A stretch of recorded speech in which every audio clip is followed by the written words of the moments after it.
Hey everybody, it's Black and Ola back at the indie stage here at TwitchCon 2017. We're going to take a look at Pantheon, Rise of the Fallen, an all-new MMO in development right now. And we've got 3 people from the team right now. I'll let you guys introduce yourselves. Hi, I'm Brad McQuaid, the Chief Creative Officer, and thanks for coming. I'm Benjamin Dean. I'm the Director of Communications at Visionary Realms. I'm David Schlau. I'm the producer of promotional content for Visionary Realms. Cool. We got the game live, and I want you guys to tell us all about this new MMO. Why should we be hyped for it? And I want to learn as much about it as we can. So we're going to jump right into the gameplay right here. So what we start off here, we see, David is grouped. This is kind of taking a look back at when MMOs were challenging. We want to promote group gameplay. We want people to make friends. Brad, being our Chief Creative Officer, he's had quite a bit of experience himself with titles like EverQuest and Vanguard. Brad, how would you describe our Pantheon? It's a new game, a lot of new features, a lot of new ideas, but it also, like you were saying, we're trying to bring back the social element, the challenge. Most of the content is built around grouping and learning how to play your role. It's a class-based system. You can solo. There's raid content too, but most of the content is group-oriented. It's around like a group size of 6, and it's community. A lot of MMOs have become very casual, which is fine, but a lot of the more hardcore MMO guys are like, hey, what about us? Right. We kind of feel like we're orphaned or what have you.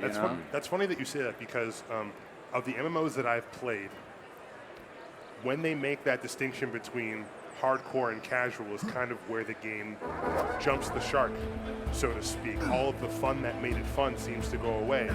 And I understand a company's decision to do that because not everybody has the time to devote into an MMO.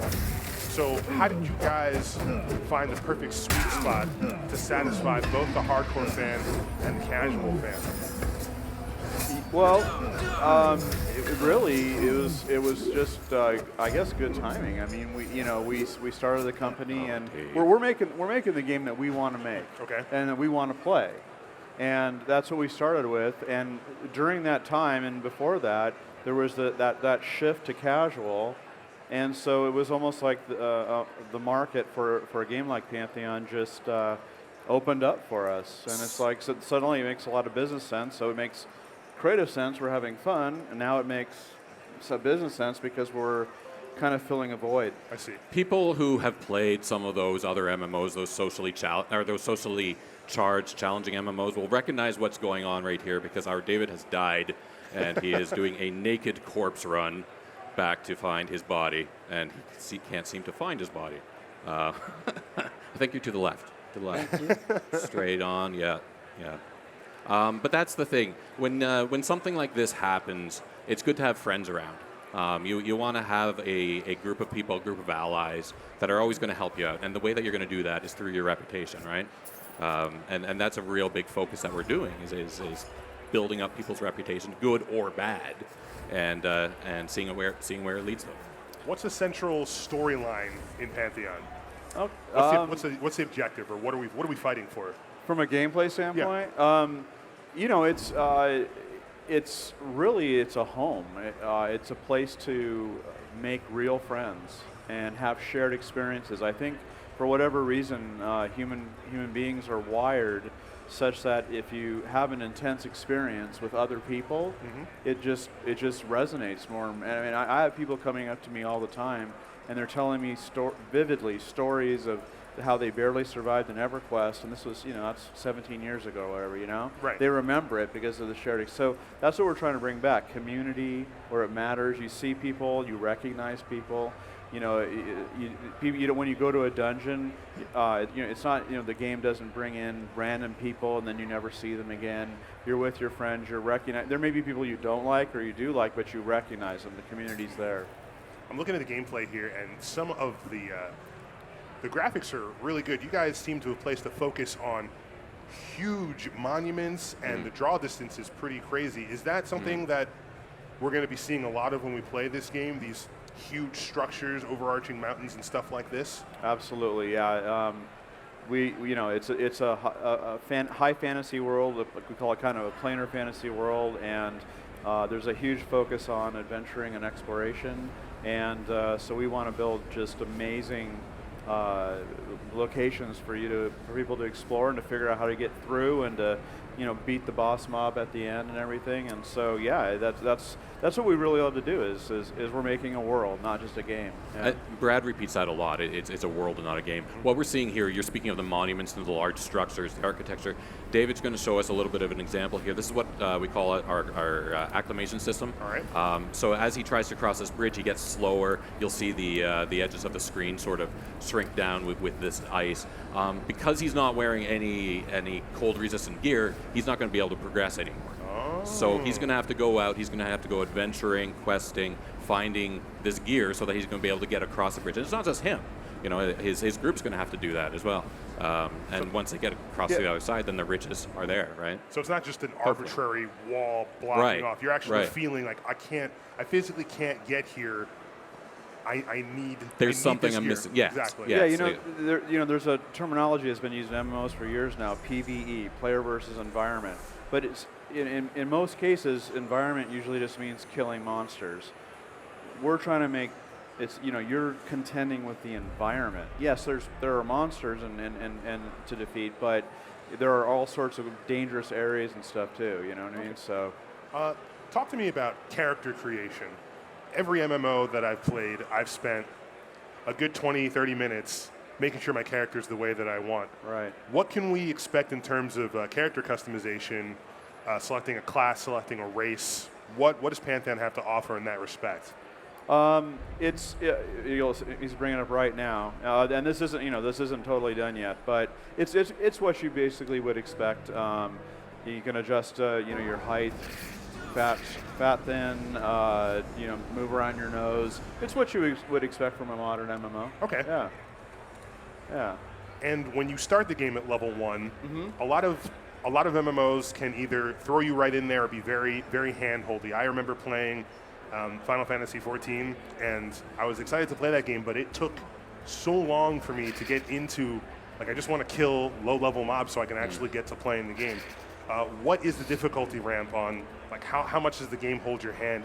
How long can we expect to actually get into the thick of the action? See, it's really up to you. So if you're already familiar with the style of game of MMO that we're making, you can just jump in and play. Okay. And there's no tutorial that you're forced to run through or anything like that. That said, there's going to be a lot of players, younger players. They weren't around in the old days, and we can't just put them in the game and have them run off and just die because they don't realize they need other people to need to work together. So for the player in that situation, there is actually a lot of initial hand-holding. There's a matchmaking system. There's a lot of different mechanics that bring people together and proactively reward players to become real friends and actually not just play the game but talk about life and what interests them and their hobbies and yeah, you know what I mean? And that's what really makes a game like this sticky, and I think that's what unfortunately a lot of MMOs have kind of lost, that stickiness, You mentioned the importance on player versus environment. Mm-hmm. I love player versus player combat. Can you talk to us about any of the details that you're planning for that, or is it going to be a focus on PvP combat? So the focus is, certainly right now, the focus is PvE, right? We're building the world and balancing it and creating all the content. But when we release, we'll have different shards or servers, whatever you want to call them, and there will be PvP and PvE servers. So, there are some people love, they don't want to be attacked by other people. They just want to cooperatively work. And then, like you said, you like that PvP. So you'll have that option. And then within the PvP servers, you'll see different rule sets, like just free for all, mm-hmm. or maybe race versus races, good versus evil kind of thing. Arenas, all sorts of variations. I think once you have a core game, then you have an MMO that has multiple servers, then you can kind of create these different variations on the theme, and you can kind of tune the game to appeal to a specific kind of player. Sure. Awesome. Another question that I have about the experience for player versus environment. I've seen the ice setting, the forest setting. Change your model. When you go through the game, what's the importance on playing in a group versus playing solo? You know, some dungeons you're going to need to find 4 other capable friends, or however big the group system that you're planning on having. Can you really play this game by yourself, or if you need help, are those avenues going to be available to you? Yeah, I mean there'll be areas that are more solo friendly, and then there's also other activities like our crafting system, and you know, where you can make items that you're going to sell to other people. Or having a player-driven economy and people trading items and buying and selling is a big thing. So if there's a lot of people that love crafting, you know, that's a solo activity. So there's always something to do if you log on and your friends aren't there. So we're talking a little bit about the elements or the environments before and the climates. This also takes place in smaller pockets. David's having a little bit of problems getting back in here. But in a moment, what we're going to show you is another area that sort of emphasizes this. So we have these pockets of atmospheres. So like that cold acclimation that you needed to do. This is like that, except in a smaller area or smaller region. So it could be like around a tree, or as we're going to see in some ruins. And so you'll see sort of a misty area. Not that this is necessarily the case, but maybe that misty area is poisonous, or maybe you can't breathe properly in there. It just adds that extra element to the environment itself, where you have to consider everything that's going on around you. You know, it's not just expect the unexpected in a way, right? And that also relates to items too. It's not simple like, oh, I'm level 20, I know exactly what the best sword is for level 20, because it's really going to be situational. Where are you? Who are you with? Who are you fighting? What environment are you in? And then you're going to want to find the optimal gear for that area. So people that love to collect items and travel through and configure themselves optimally, that's going to be part of the game. Great. Can you guys talk to me at all about the raid functionality? Do you have any large-scale encounters or dungeons that you plan on implementing in the game? Absolutely. Yeah. I mean, what you can expect, from guilds. We don't have the sizes and such figured out yet, but you'll have standard. The guild leader will have, can configure the guild, how the loot works, everything like that.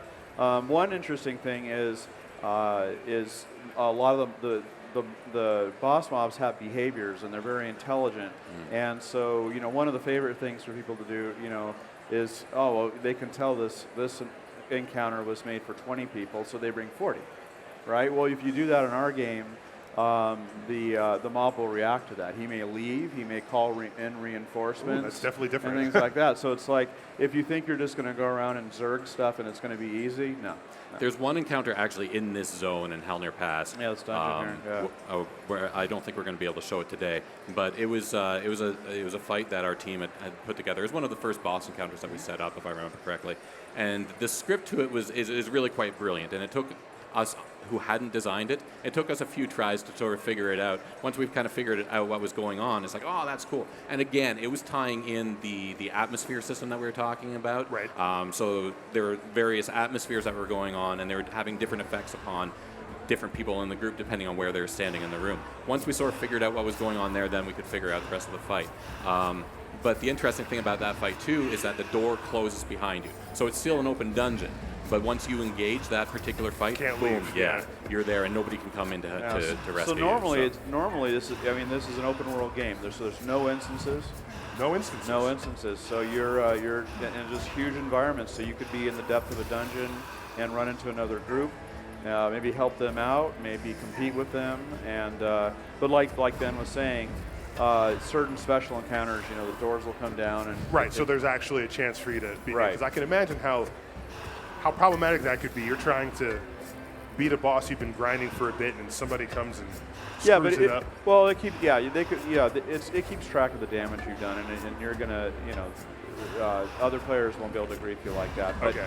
But what our hope is that actually socially, people will actually meet each other, and they may be rivals or what have you, but it just feels like it feels so much more real when you're running through an area and you see other people doing other things. You were talking about boss mechanics earlier. In some games that I've played, there's a hard and rage timer for people who might not have enough DPS to beat the boss. Like if you don't beat this boss in 10 minutes, you'll just get destroyed. How are your encounters different from what we're used to seeing in games like WoW or Final Fantasy 14? Like, Well, how might yours stand out? I mean, you're going to see all that. I mean, that's expected, but I think it's really the behaviors.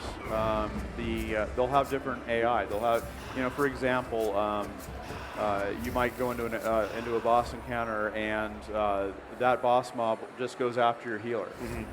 You know what I mean? And he's like, well, what's the, he's almost like the character, like, it's like he's going to take out your healer first, or maybe he is an alarmist or something, and he flees and brings back reinforcements, and so it's just giving them different behaviors, and that's one of the challenges of MMO is the whole Groundhog Day. It's the same. The mob looks different, but it's the same tactics, right? It's a different color scheme or something. Right, like that. and then to make them harder, we'll just give them more hit points or something. No, these guys will have different AI behaviors and actually be intelligent, and you're going to have to learn. Okay, well, if this guy has a specific behavior, then we need to have a completely different strategy in order to beat him. So the first time, you're gonna. Yeah, it's definitely going to be a surprise. Yeah. You got to probably just end up wiping and, all right, so he did this. Yeah. Let's try this next attempt. Right. Or send the least favorite guy in your guild and sacrificial lamb. Right, and see there you what go. happens. What Usually always that's gets me. Yeah, that's Dave. That's it, right? Okay. What always gets me is the amount of thought that's going into all of these encounters. So we're talking about boss encounters, and how it took some of us on the team a while to figure it out. But we're seeing that in almost everything that's happening here. We take the tenet of challenge and really trying to incorporate it into whatever we do. And that doesn't mean it's going to be impossible. It's going to mean that you have to think about things in a little bit of a different way. Our creative designer, Chris Perkins, is probably he wears the title well because he's incredibly creative. So he comes up with he gets together with the rest of the development team, the designers like Corey Lefevre and the others, and really tries to think outside of the box. And so they bring in their creative ideas and their experience with other MMOs and other games, and just try and push it a little bit further, make you try to think about things, about the approach in a different way that you might not have thought about it before. What's the most difficult, challenging thing that you've encountered developing this game and getting it to release? It's creating content. MMOs are all about content and creating a huge world, and that takes time. It's handcrafted and they're huge, and because we're not instancing, using instancing, the dungeons are just ridiculously large, and it's fun. I mean, it's a blast creating this huge world, but it's certainly challenging and takes a lot of manpower. For me, I think we didn't have a guidebook either, because we started off, there's a lot of other companies who are venturing into crowdfunding endeavors and startup companies. And just the way that we had approached this originally, there was no guidebook on how to do it.